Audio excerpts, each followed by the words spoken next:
Hey everybody, welcome to the Song Revolution podcast, brought to you by Nashville Christian Songwriters. Nashville Christian Songwriters exists to empower Christian songwriters worldwide. I'm John Chisum, and this podcast exists to bring you valuable songwriting insights, inspiration, interviews, and just all around good fun with some of the greatest songwriters, producers, arrangers, artists, and creatives, and beyond.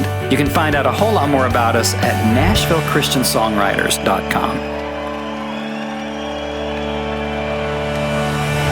John Chisum here for the Song Revolution podcast. It's another great day here in Nashville, Tennessee, and we are so glad that you've joined us. This is going to be a dynamite show today because I have the inimitable, the amazing, the one and only. I can't even say that word. I have to say it really fast. Yes. Inimitable, the inimitable, unusual, and amazing Dr. Mike Harland with the director of LifeWay Worship. Welcome, Mike. Thank you, John. It's great to see you. Great to talk to your audience. Man, we're so glad to have you. You're a giant in this whole thing. Yeah, you are, dude. You are so amazing. And just such a legacy of publishing work in this town for many, many years. And so it's great to talk with you today. It's great to be here. Yeah, so just want to just kind of relax, have some conversations. So sure. Tell us a little bit, First of all, John, I'm interrupting you. Okay, go ahead. But we've got to tell your audience our connection. We have to. I started to. But yeah, you started. Do you want to tell them? Well, a little nepotism, I guess. There's a little. You would never know that John Chisum and Mike Harland are actually related to each other by marriage. Yes. But it's actually our wives that are related to each other. That's right, yeah. So we're sort of distant. We both are we like second cousins-in-law? Is that what we are? I don't know. But Donna and my wife Teresa are first cousins. That's right. So, they had the same grandma. Same grandma. Yeah, that's exactly right. So I met you long before. It's kind of funny, but long before you were writing songs, but you hadn't had anything published yet, right. And I certainly had never. You were published and off on your way as a writer long before I was. And I'm not saying you're older than I am. I'm just saying that you had stuff happen sooner than I did. But I remember when we met. I think probably about the time you and Donna got married, about the time me and Teresa got married, and you were on your journey and I was on my journey, and here we are. I mean, think about this, 30 whatever years later, we're sitting here talking about songwriting. That's kind of crazy. I'm just happy to be anywhere talking about anything. Exactly. Yeah, well, it's true. I mean, we grew up in Memphis. Yeah. And were you down in Mississippi? I grew up in North Mississippi, but Teresa, my wife, grew up in Memphis. Right. And of course, her family was all there. And of course, Donna was that strain from one aspect of her family. They were all in Memphis. We call them the Memphis Mafia. But maybe it's funny how our buried money. It's funny how our paths crossed way back then and now crossing today. Wow. Yeah. And to just think of the trajectory of our lives and to still be here making an impact in the church and to be the director of LifeWay Worship and working with writers, putting out lots of products. Tell us a little bit about that, what you're doing. Well, LifeWay Worship is the music arm of LifeWay Christian Resources, which a lot of people know who LifeWay Christian Resources would be because of our stores. We have a bunch of stores all over the country, even around the world. But I'm in the part of the company. I don't work in the store part of the company. I relate to those folks, but I don't have responsibility to the stores. Some people think I'd put the CDs on the shelves. I really don't do that. Stock boy. But I'm in the other part of the company, which is the resource area, which makes stuff for churches. And so LifeWay Worship stewards that process of, if you think about all that churches do in music, the LifeWay Worship is the part of LifeWay that stewards that aspect of church life.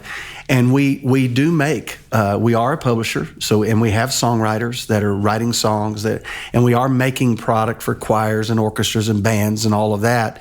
But we also, because we serve the church, we're not just a manufacturer of stuff. We are a resource company to the church first and foremost. So we also have the privilege of getting other people's songs. We represent literally every company in Christian music we relate to one way or the other. And we learned a long time ago that we weren't good enough to make everything.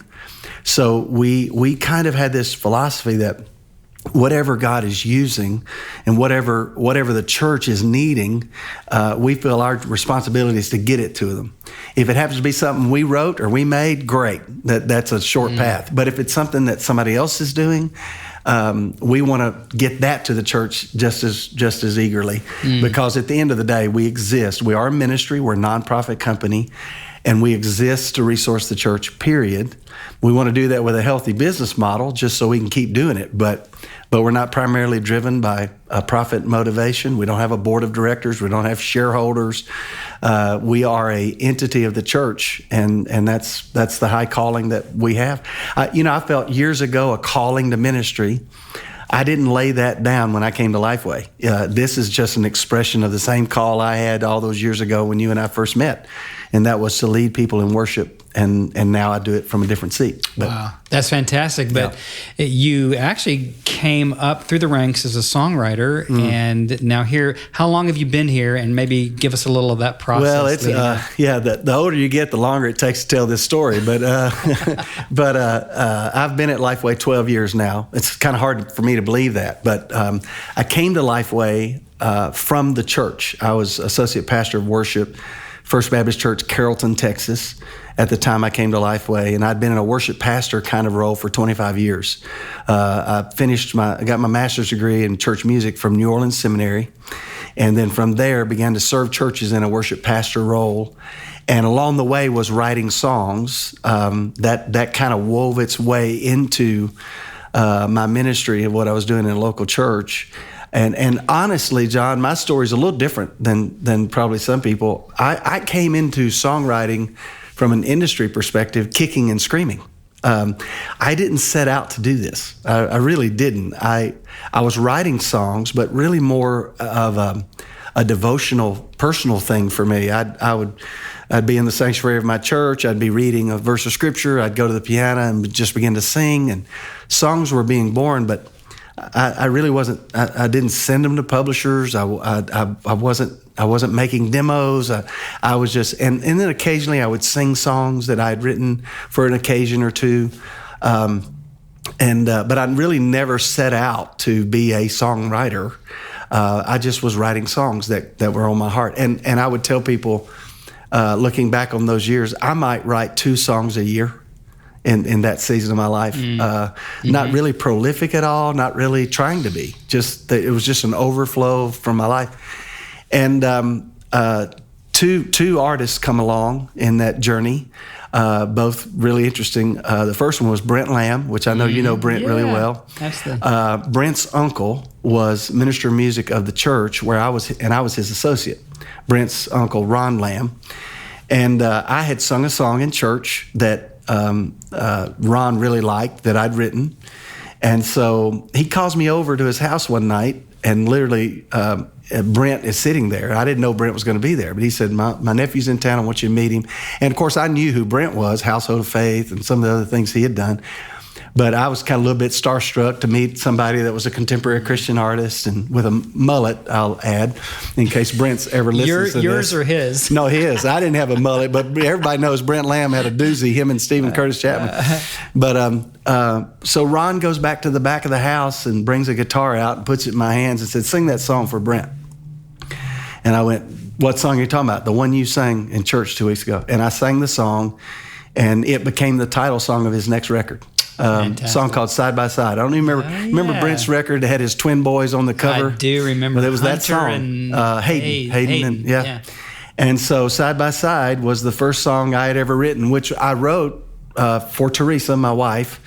And I didn't have this dream of it getting heard or cut or anything, nothing like that. But it literally happened that way, where Ron said, sing it for him. I sang it for him. And the next thing I knew, I had a song that was on the radio. Wow. Yeah.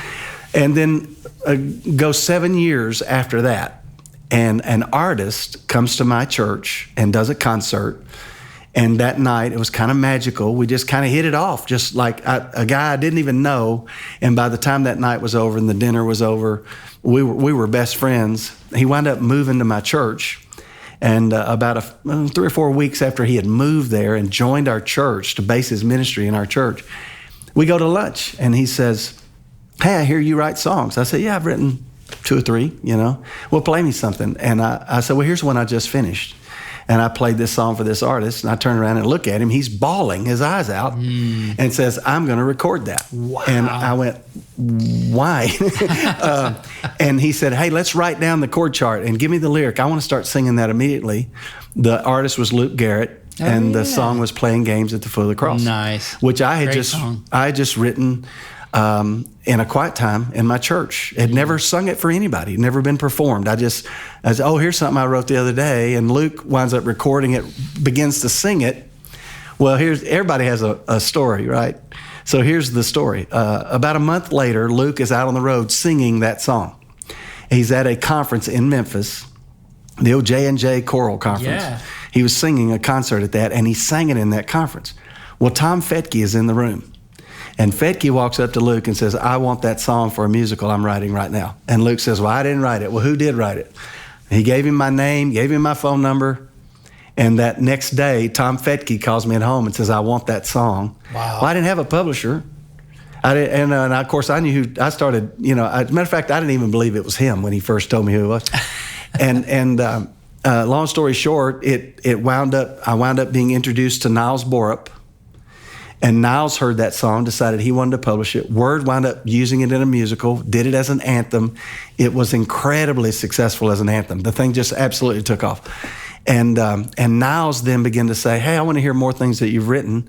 The secret was that I hadn't written that much. I just had a handful of things. And he said, come to Nashville. I came to Nashville, and I'll never forget, I sang 3 songs for him. He said, I don't like any of those songs. But then he said, but you've got a talent, and I want to help you develop it. And that's really where the journey starts for me as a writer. Niles Borup got involved in my life. I became a writer for Synergy Music, which was his company at the time. And he started pouring into me. Wow. Taught me how to beat up a song and wad it up and throw it away and start it over. And taught me to not settle for what was easy, but to go for what was great. And I went from writing 2 or 3 songs a year to writing 150 a year. Wow. Because he kind of gave me I was motivated, and then in those early days, there was like 4, 5, 6 really critical songs that just all kind of hit and found their way. And before I knew it, I'm a songwriter. And I say I came into this kicking and screaming because I didn't plan to do that. Yeah. But the Lord was in it. And then, of course, I'm still a worship pastor of a church. And then my songs begin to find their way into the church. And without trying to, my songs became less artist-oriented, more choir-oriented. And my songs started coming in print. And then I started, I guess, a logical progression, but I started writing musicals. And I wrote one for Lilliness, and I was involved in one for Word, and I was involved in one for Brentwood Benson, back then, Brent Benson. And then I wrote one for LifeWay. And then I wrote another one for LifeWay, and I wrote another one for LifeWay. And the years are going by, and then on the day they decided they needed a new director of this department, Dr. Jimmy Draper decided, he was the president then, they wanted somebody from the church. So they began to look for the criteria of somebody with a seminary degree, someone that had experience leading worship in churches of all sizes, and someone that had been a contributor to the industry. And it turned out to be me. And 12 years ago, I came here. So I didn't design any of that.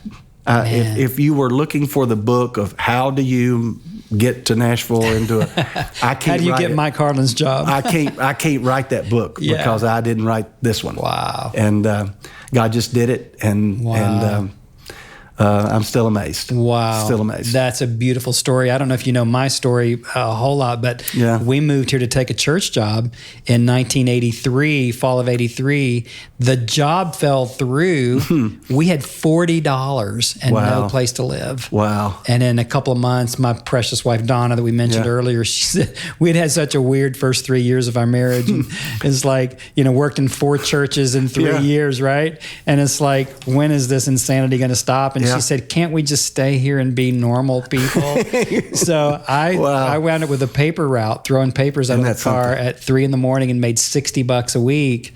But within 2 months, through a mutual casual friend, I'd met Gary McSpadden and Bill Gaither, and they listened to a couple of my songs. They signed me to a publishing deal at Arios Music, their new deal. My first year, I had 19 songs recorded. and wound up with a whole career. Yeah. So it's a similar deal. Yeah. It's like, I'm convinced that, Ephesians 3, right? That we're he's able to do exceedingly abundantly Absolutely. above and beyond Absolutely. what we can ask or think. I was too stupid to ask for this. Yeah. And so, not to call you stupid, but I mean, you kind of just kind of. I was as stupid as you were. But boy, we both married real well, didn't we? We married up, man. I'm telling you. Oh, yeah. Dang, 37 years for us this year. Yeah. She's Well, still- we're celebrating 36. So y'all got married about a year before we did. Yeah, it was 80. And just, Your mother-in-law was at our wedding. Yeah. I remember her being there. there. Yeah. Wow. Yeah, exactly. Wow. Isn't that crazy? It is crazy, man. Well, and here's the thing, John. I teach at Liberty University as an adjunct, and I'm often speaking to the songwriting classes there. And this is something I say every time, is you can't map that out. That your part of that equation is just being who God made you to be. That what He has designed you to do would blow your mind if you knew it. Yeah. But with the mistake I see young writers making sometimes, and I understand why they make it, is they focus most of their energy on what they can do instead of focusing their energy on being who they could be, who they should be. Because if you'll be who God wants you to be, He takes care of the doing what He wants you to do. That happens. I think about Abram, and who became Abraham, not because of who he was, not because of what he could do, but because of who he was. I think about Moses. He wasn't qualified. It wasn't what he could do. It was because of who he was. He was a person who could interact with a burning bush from a place of faith. So his character mattered so much more than his ability did. And I tell young writers, every ounce of energy you spent on trying to be heard, and I realize some of that's got to happen to a degree, is energy you're not spending on being the right person and writing something that's worthy of being heard. That's rich. Spend your energy creatively, not on the publishing part. Find other people that will help you with that part. A company like LifeWay. But spend your energy being who God wants you to be. Wow. And He'll open the doors in front of you. You'll never know which ones to knock on, but He does. Wow. Yeah. I just think that's so deep and rich, and it's simple, but it's not easy. No, it's not easy. All the time. Not easy. My most frustration as a songwriter was in those years, long before anything was ever cut or done, when I had written something I thought was worthy, and I couldn't get anybody to pay any attention to it. That was frustrating. Like, man, I've got this song. I know. I've seen people cry when I sing it. My mama loves this song. My home church stands up every time I sing it. So why won't anyone else listen to it? And I remember how frustrated that was. And that frustration will shut you down creatively. The day you start living in that frustration, you won't be writing any more songs. So don't get into that place of fretting over the platform. God will give you the platforms. They're His to give, not yours to find. Wow, man, that's great. And I think even where you and I are, I think we have to remember those same things. That doesn't go away. I blog a lot, and the blog I wrote this week is on this very subject of platforms, of how we tend to think that if we could just be on that platform, then we really could do something for God.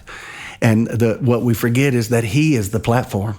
Our intimacy with Him, our standing on Him, is what matters. He will decide where that happens.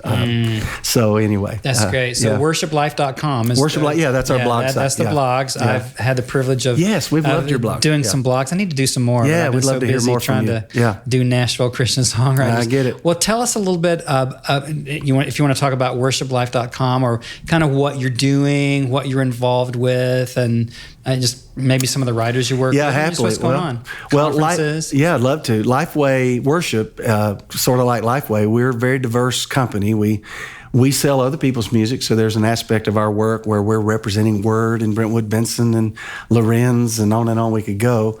And then Praise Gathering and Littleness. A lot of these companies we work directly with. And then, so we've got that part of what we do. Then we have production team our creative director is Craig Adams. He's a beast of a producer, multiple Dove Award winning producer, songwriter, arranger extraordinaire. He leads our creative team, and they're developing anthems and musicals and charts of great songs. And LifeWayWorship.com is a site where you can find all kinds of resources around congregational music. So we've got a development team. We have an events team, and that team produces and publishes events that are designed to train, equip, inspire. Our event in Gatlinburg is a big one that happens the end of June. It's called Worship Life. And if you go to worshiplifeevent.com, you can find all the information about that event. But we have a site called worshiplife.com. And that site kind of is the one place where you find everything that we do, training, equipping, events, videos, instructional, blogs. I mean, it's just hard to even describe all of it. It's so much stuff. But Worship Life is a name that we associate with the ministry that God's called us to do. And then, of course, LifeWayWorship.com. LifeWay Worship is a company that makes music and has songwriters, and our songwriting part of that is called LifeWay Songs. And I know a lot of your listeners will know Tommy Walker. Tommy's our songwriter. Right. Has worked with us for 5 or 6 years now, and we love him. He's helped all of us be better. I write a lot with Tommy myself, and he's helped me be a better writer. Yeah, I want to have him on the show. Oh, he's awesome. And Tommy's actually leading one of our sessions down at Worship Life this time. But we have a lot of other writers, Paul Marino, Jeremy Johnson. They're guys that they may be the most heard songwriters that nobody's ever recognized their name necessarily. They actually produce and create all of the music for LifeWay Kids, which includes Vacation Bible School. And the Vacation Bible School resources from LifeWay touch millions of people every year. And the numbers, the scale of where those songs go, it's indescribable. And Paul and Jeremy write all those songs and produce them, and they are masterful at it. But they've written some other fantastic songs too. That's not all they do. Kirk Kirkland is one of the great singers here in Nashville. Yeah. He's also a great songwriter. Yeah. He's one of our songwriters. We've got a guy named Nathan Woodward. I've written with Nathan. Have you written with Nathan? And Kirk, yeah. Nathan is fantastic. He kind of leans toward. I wouldn't. It's not fair to say country. That's not fair. Right. But if you like the character of a voice, like the Need to Breathe guys, or a guy like Jason Crabb, that kind of real character rich kind of thing, that Nathan's writes right in that sweet spot, and his writing is taken off. Jonathan and Emily Martin, a beautiful young couple that are writing. They're really coming of age as songwriters, getting better and better. And then on the other scale, there's another guy I know you know, Philip Kevrin. Yeah. A guy like Philip Kevrin, who has done film score. He's actually had an unbelievable success in the secular music field, working with artists that if I started naming them, people out there go, "Are you kidding?" Yeah, I mean, he's really done some things that are remarkable. And Philip's one of our guys. We work with Don Cook, who is a legend in Christian music, and we're working with him now through his work at Houston's First down in Houston, Texas. Right. John Bolin is also from that church, and John is writing. So I've probably left somebody out. Of course, I'm one of our writers, but we're always looking for people that we can come alongside. And we're a little different as a publisher. We don't try to sign writers and just acquire songs to build catalogs. That's really not what we're about. We actually are looking for songs and people that we know exactly what we would do with that right then. And that some of that is just stems from my own experience as a songwriter. A songwriter's worst nightmare is to turn over one of your babies to a publisher that's not going to do anything with it. And yet now that publisher owns it, and you can't. If you owned it, there's something you would do this, you do that, you do this, but now he owns it and he's not doing anything with it. That is so frustrating. Yeah. So what we don't do is we don't say to writers, "Hey, we want to sign that song." Well, there's songs sent to us that we love, but we can't use. And we'll say, "You know what, we're not going to sign it because we're not going to tie up the publishing of something that we don't have a plan for." Sure. So our writers are all specialized. They have areas where they aim exactly for. and we use what they write. And then we also are pitching. We get cuts all the time across town. Oh, that's great. Because we don't our writers are not just writing what we use, but when we think there's a song here that really should be over there, or that artist or whatever. Jackie Velasquez has a new single out right now that's one of our songs. I mean, that gives you an example of, we're working with Point of Grace right now on their Christmas record they're working on. So we do have artist stuff happening all the time, and we think more of that will happen in the future. But we have about 12, 13 writers, and they're all busy and writing great songs. So it's a privilege. Well, I mean, I know that everybody listening to this podcast now is like, oh, can I send my songs? Can I send my songs? And I think the answer is probably no. Yeah, I mean, it's not, you know what? I'm always, I'm so sensitive to that, because I know what that feels like. And my encouragement to those folks are, be patient about that. Your opportunity will come. You're right. We couldn't say to the world, hey, send us your songs. We have done it before for a short season. We've like, hey, right now we're just wanting to hear a bunch of songs. So send us something. Today's not one of those days. And right. And the reason is I wouldn't want writers out there to be frustrated with this, but I'd want them to understand that that's not fair to their song if a publisher is willing to take all. Because your song is not served well when it gets into that stack. It doesn't serve it well. It won't be listened to. I mean, there are stories of how songs find their way into a stack of tapes somewhere, and there are stories like that. But they're very, very much the exception. If a publisher opened their gates, nobody would be served well, because none of those songs would get the hearing that they really need to get. Yeah, so. Absolutely. Well, we're only in our fourth week of doing the Song Revolution podcast. We launched with 6 episodes. One of them was with John Mays of Centricity, and it was on how to make it in the Christian music industry. We've had over 1,800 downloads in 3 weeks, and almost 700 of them were John's episode. Oh, wow. And so that shows you know, right? And the number one thing that I deal with at Nashville Christian Songwriters, the number one question, you know this, is how can I be heard? Yeah. And I always come back with, well, you've got to have something worth hearing first. Yeah. And so, we're geared, our whole mission statement is to empower Christian songwriters worldwide. And the way we do that through our training and resources is to help them get the level of their writing up, because writers have this fantasy that if they can just be heard by the right people, they're going to suddenly get a song cut or be a hit. And it really doesn't work that way. No, it doesn't. And so, maybe address that just a little bit. I'd love to. Yeah. I love to talk about that, because here's a principle I realized years ago that you can take this to the bank. You can't hide a great song. You can't.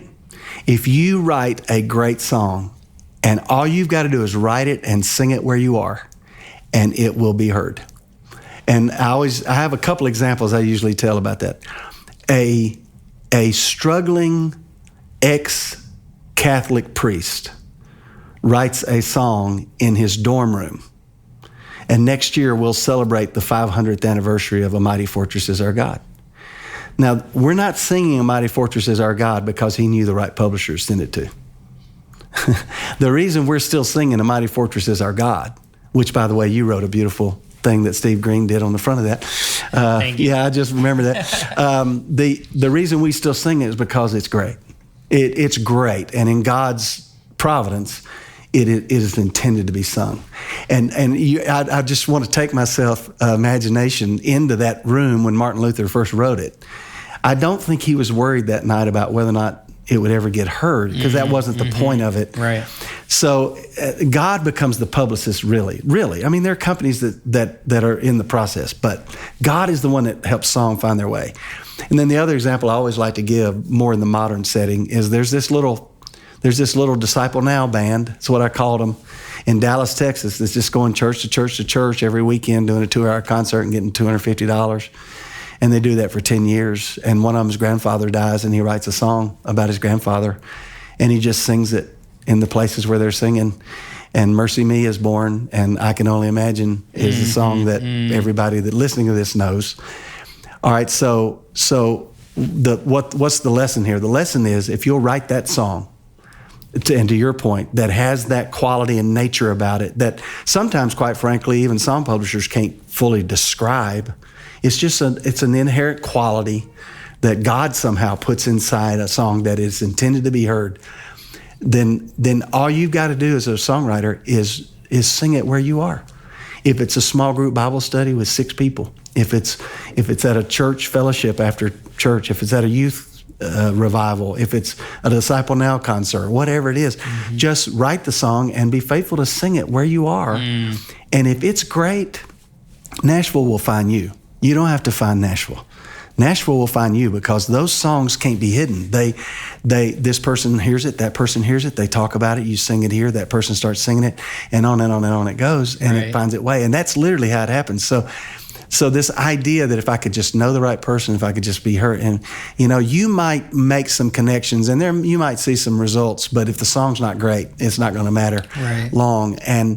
And the real prudent thing is to be faithful in the place where you are with what God gives you there, and He takes it from there. And that does it. It sounds almost like a default, or it's not on us to find those songs. No, those songs take on a life and a character of their own, and they find their way. You can't hide a great song. You can't hide one. If you write a great song and sing it, I'm telling you, the day will come when the world will hear it. Wow. That's just true. That's a great. I remember meeting Kirk and Debbie Dearman in 1988, and they had written "We Bring the Sacrifice of Praise." I think in 80. Yeah. And they just were singing it. Yeah, they were singing. I think in a church in Dallas, and it wound up becoming like CCLI's top song forever. It's kind of fallen now, forever. But I mean, here we are. 37 years later, Exactly. And so just crazy how God breathed on that song. And I think of Linda Shazo that I helped manage at Integrity. And, Lord, you are more precious than silver. Yes. And amazing how God just blessed. So I think we do get kind of all uptight about doing this thing and figuring it out, writing the formula stuff. And, what are your thoughts on that? I mean, modern worship and kind of the whole worship movement that has brought us to this place where now songwriters are imitating Bethel and Jesus Culture and Hillsong, and everybody's trying to be that. And also kind of in that same discussion, what are your thoughts on what some have called the dumbing down of worship songs? That's a great question. I don't know that you can describe any of it with terms that apply every time. There are exceptions so many ways. One of the burdens I feel, I go to a lot of colleges, and Liberty is one of them, but I go to a lot of colleges to talk about ministry and songwriting and all of that stuff. And this is a burden. This is an observation I make every year. It's uncanny that when I come away from the Dove Awards in the first week of October, and 2 weeks or 3 weeks later when I'm on campus of a college campus in a worship department, I will hear 3 weeks later songs that are imitating what I just heard at the Dove Awards. And it's a burden. That's a burden to me because as important as what Bethel is doing is, we don't need another Bethel. We have a Bethel. We don't need another Hillsong. We've got a Hillsong. We've got a Gateway. God has raised up some of these ministries, and they're contributing significant songs. Absolutely. And thank God for them. But we don't need another generation of people that are imitating what those churches and those ministries have that God has given them to do. What I tell the artist development students at Liberty that I teach is I don't need to hear you sounding like Lauren Daigle. I need to hear what you sound like. I need, because here's a little formula I use a lot when I talk to aspiring writers and artists, is I put songs in 3 categories. I say they're good, they're great, or they're commercial. And I go back to the first one and go, you never heard a bad song? I say, yeah, I guess I've heard a bad song, but I would say the writing of them is worth it so much that I would say any song that a child of God sits down with a piano or a guitar or even a pen and writes in a spiritual experience, if it does nothing more than draw that writer closer in their relationship with the Lord, that's a good song. It may never be heard by anybody else, but it was worth writing. It's good. Yeah. Great would be a song that shows some character, some skill, there's a rhyme that's consistent. There's a syntax about it that's consistent. There's an interesting melodic hook. And there may even be something significant the song is saying. And you would say, you listen to that song and you would say, that song's great. And that song will work in the church when you, the writer, sing it, and it might even work in the church across town when the story is told about how it was written. That song has a place. It may never be on an artist record. It may never be sung by anybody else. But that song's great because it had an impact on you. It had an impact on your family. It had an impact on your church. It was worth writing. Then that third category is commercial.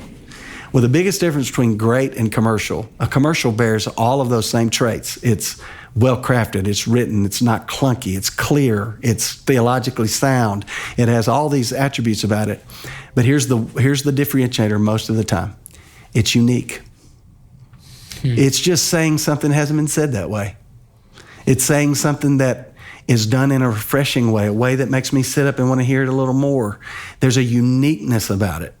And a specific aspect of it that is not like anything else. And the distance between good and great can be learned.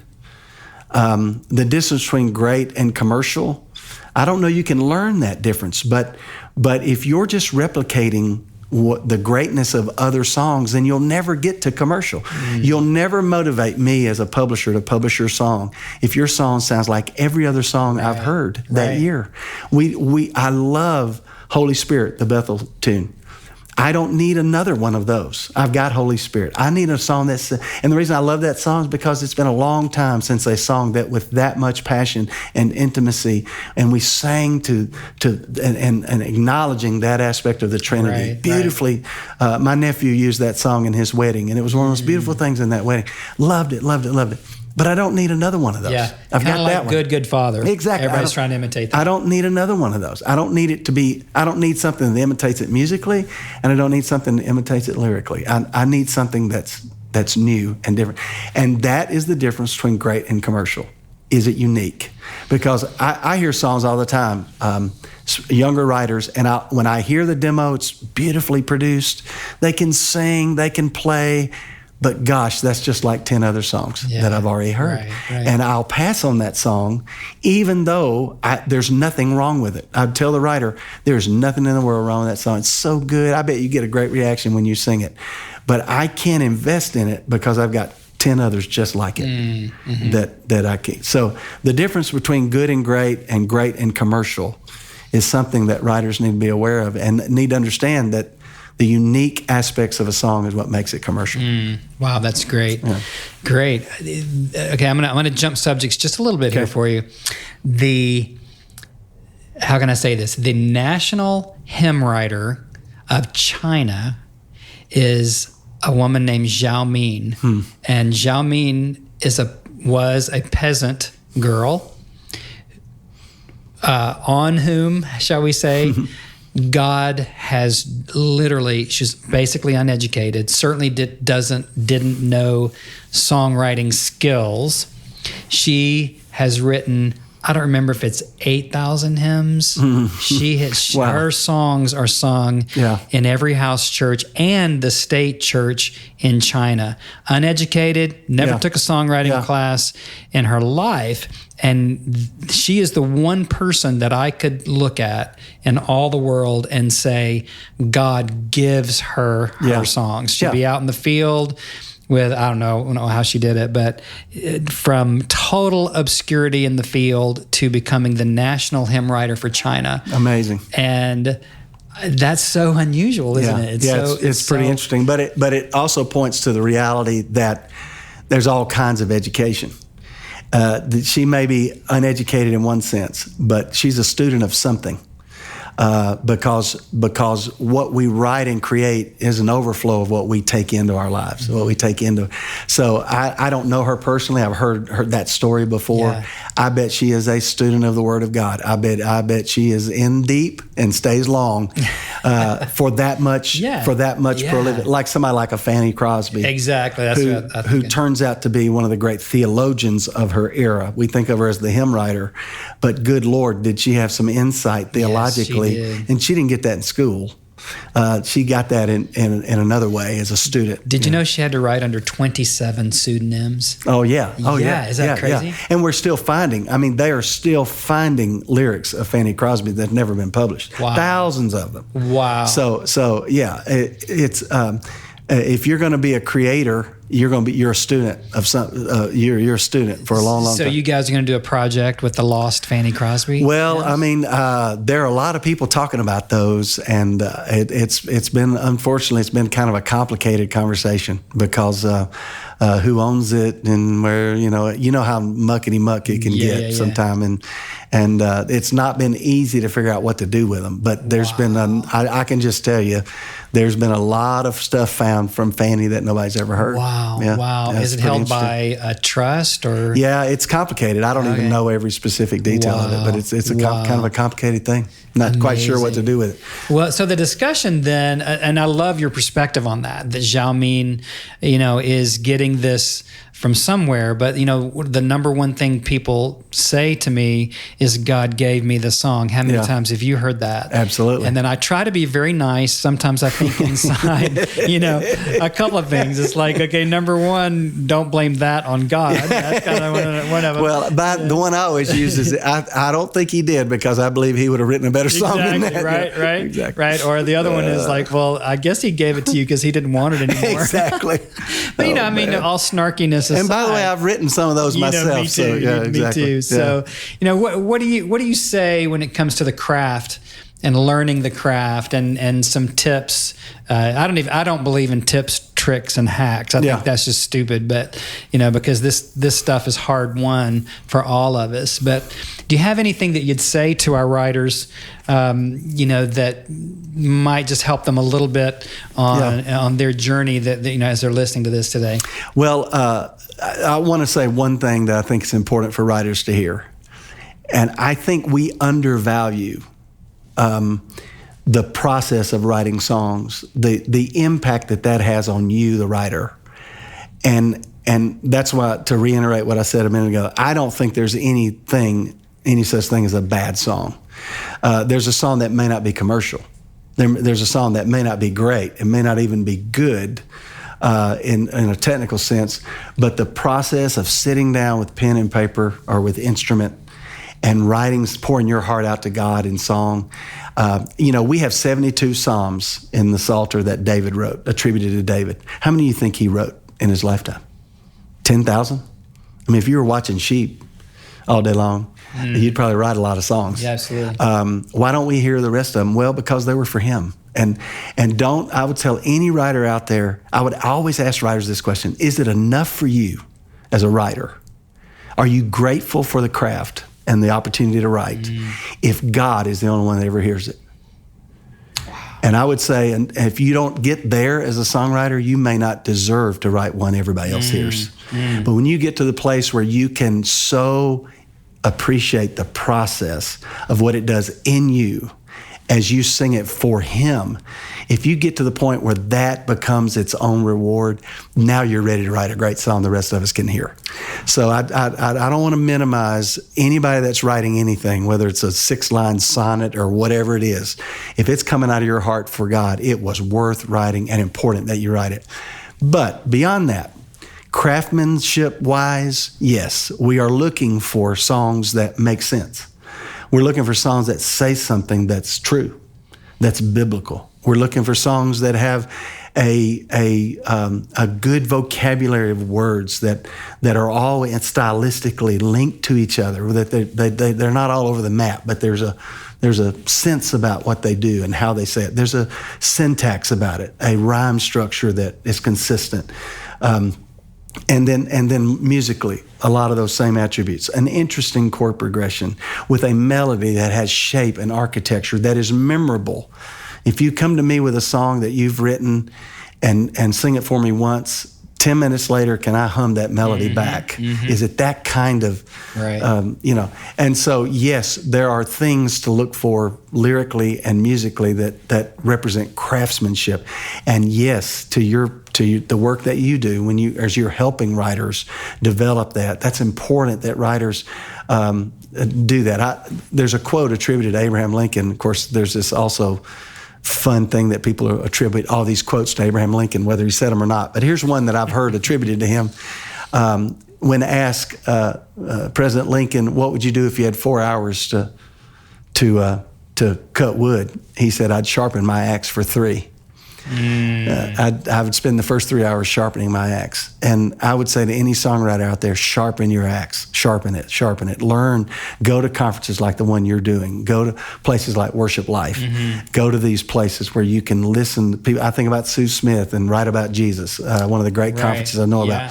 Go to those places. Listen to people that have walked that road. I write a lot with Dave Clark, and I like to just hear Dave Clark talk about songwriting because it just comes out of his pores. Yeah, I'm going to get him on the show. Yeah, he knows how to do it. Great. And he's forgotten more about writing songs than I know. I mean, he just lives it. And it's so that there are things to learn. But I would also say to anyone out there, there's not a list. If you do these 10 things, you'll have a hit song. That doesn't exist either. Right, it doesn't. Because you and I could sit here the rest of the day and talk about song after song after song that violate every craft principle that we could ever teach. Yeah. So there's a God factor in all of that too. That's hard. I think about the song I use sometimes as an example is the song Shout to the Lord. Well, it's obvious that God in his providence, matter of fact, you were Integrity during those days, you know that, you know what that song was doing and what it did, and we still sing it today. It's sung all over the world. That song breaks almost every rule that any songwriting teacher would ever give you. It totally does. It does, and yet, I get chill bumps thinking about singing it. Right. So there's no way to quantify that, but yes, learn the craft, learn those specific traits. I think you look back at songs and you can say, look how it did this, this, and this, and this, that the writer, when they wrote it, had no idea they were doing. But there's a lot to be learned about craftsmanship, and any writer that wants to grow in this craft needs to pursue that knowledge. Right. It's kind of getting in the environment, getting in that space in your head where you learn all about the craft and then you kind of forget it to go do what you do and let the Lord anoint it and direct it. That's a great way to say it. I think about a baseball player who will spend hour after hour after hour learning the techniques of fielding, of batting. But when he's in the game, he's not thinking about that. He's playing baseball. It's automatic. Yeah, exactly. Yeah, you're in that flow. Yeah, that's great. A good way to say that. Well, Mike Harland, I know that we could keep going because you're a deep well, man. You got so much behind you and so much ahead of you. As we close out, what in the next year are you most excited about? Maybe it can be personally or professionally. Well, it kind of, for me, it's one thing, but I'm at a season of my life, I'm not that old. I don't want to think people I'm that old. I still play basketball several times a week. But 70. No, not quite. I think you're a little older than me, so be careful. I am, all right. But I am in the season of my life where I'm thinking about what's going to be left when I'm gone. What I think about the organization here at LifeWay. There's a leader that's following me. I don't know who it is. And I don't know when he's coming. I don't know if it's 5 years from now or 10 years or 15 or 20. Don't know that. But I know the day's coming when I'm not the guy sitting in the seat I'm sitting in. What am I leaving to him or to her? What am I leaving behind me? That's why I teach at Liberty and other colleges. That's why I go to seminaries. I'm going to New Orleans Seminary in the next few days. I'm thinking next generation all the time. How are we equipping the next generation to do it better than we are doing it now? That's what I spend my time with. Wow. Well, Mike, I hope you'll come on the show again with me because I know we could talk about 6-7 more hours about all this stuff and get into some deep stuff, and as well as just the mechanics of songwriting. So thank you so much. Thank you. It's a privilege for being here. So this is John Chisum for the Song Revolution podcast, and we're here to make a difference, and we hope that you will join the Song Revolution. We'll see you next time. Thanks for being here today for the Song Revolution podcast from Nashville Christian Songwriters. We exist to empower you and to bring you some of the greatest inspiration, insights, and important people from the Christian music world to help you write your best and to be heard as the songwriter that you were born to be. Be sure to like us on Facebook, follow us over on Twitter and Instagram, and connect with us through our Facebook group called Successful Christian Songwriters. Until next time, I'm John Chisum, calling you to a Song Revolution.